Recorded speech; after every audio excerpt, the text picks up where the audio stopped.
And the third proof that there is a God తర్వాత మూడవ నిదర్శనం దేవుడు ఉన్నాడు దానికి మూడవ నిదర్శనం ఏంటంటే is a vacuum in human heart. మానవ హృదయంలో ఉన్న శూన్యత. This vacuum can be filled only by God. మానవ హృదయంలో ఉన్న ఆ శూన్యత దేవుడు మాత్రమే నింపగలడు.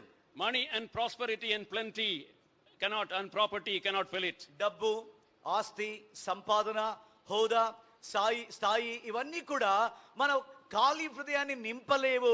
There was a man called Ernest Hemingway who was a Nobel Prize laureate, and he was also a great writer of English literature in America. అమెరికాలో ఒక వ్యక్తి ఎడ్వర్డ్ హెమింగ్వే, ఆయన పెద్ద రచయిత. తర్వాత ఆయన నోబెల్ పీస్ ఆ యొక్క లారెట్ నోబెల్ పీస్ కూడా పొందినాడు. And he had 4 planes of his own. ఆయనకు సొంతవి 4 విమానాలు ఉన్నవి. He married 4 times and divorced 4 times. 4 సార్లు వివాహం చేసుకున్నాడు, 4 సార్లు విడిచిపెట్టేశాడు. And then all the newspapers in America brought out the news Ernest Hemingway was the luckiest person in the world. అమెరికాలో వార్తా పత్రికలన్నీ కూడా ఏం చెప్పాయంటే ఎర్నెస్ట్ హెమింగ్వే ఆయన ఎంతో అదృష్టవంతుడు అని ప్రకటించారు. He was the most prosperous man of his time. ఆ సమయంలో ఆయన ఎంతో అభివృద్ధి చెందాడు. People, the publishers were willing to pay for every word of his novel.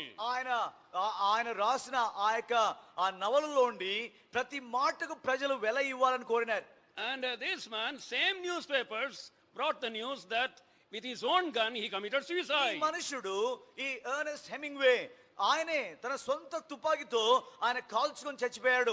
ఏ వార్తాపత్రికలు అయితే ప్రశంసించాయో ఆ వార్తాపత్రికలే ఆయన కాల్చుకొని చనిపోయాడని రాశాయి. Prosperity, property, they could not give him the filling of the emptiness in his heart. కాబట్టి ధనము, తర్వాత ఆస్తి, ఐశ్వర్యము ఆయన హృదయంలో ఉన్న ఖాళీని, శూన్యతను నింపలేకపోయాయి. As you know that there was a man in history called Alexander the Great. తర్వాత మనకు తెలుసు కదా చరిత్రలో అలెగ్జాండర్ ది గ్రేట్ ఆ చక్రవర్తి విషయం మనకు తెలుసు. In his 20s he fell ill.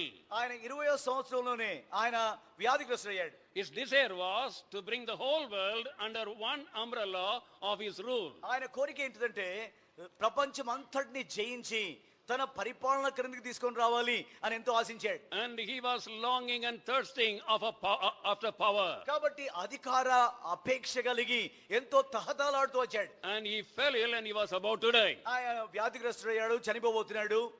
And one of his great captains came and asked him, Your Majesty, what is your last wish? కాబట్టి సైన్యాధిపతుల్లో ప్రఖ్యాతిగాంచిన ఆయనకు సన్నిహితమైన సైన్యాధిపతి వచ్చి అడిగాడు, చక్రవర్తి గారు మీ చివరి కోరిక ఏంటిదండి అని అడిగాడు. Please put both the hands outside my coffin.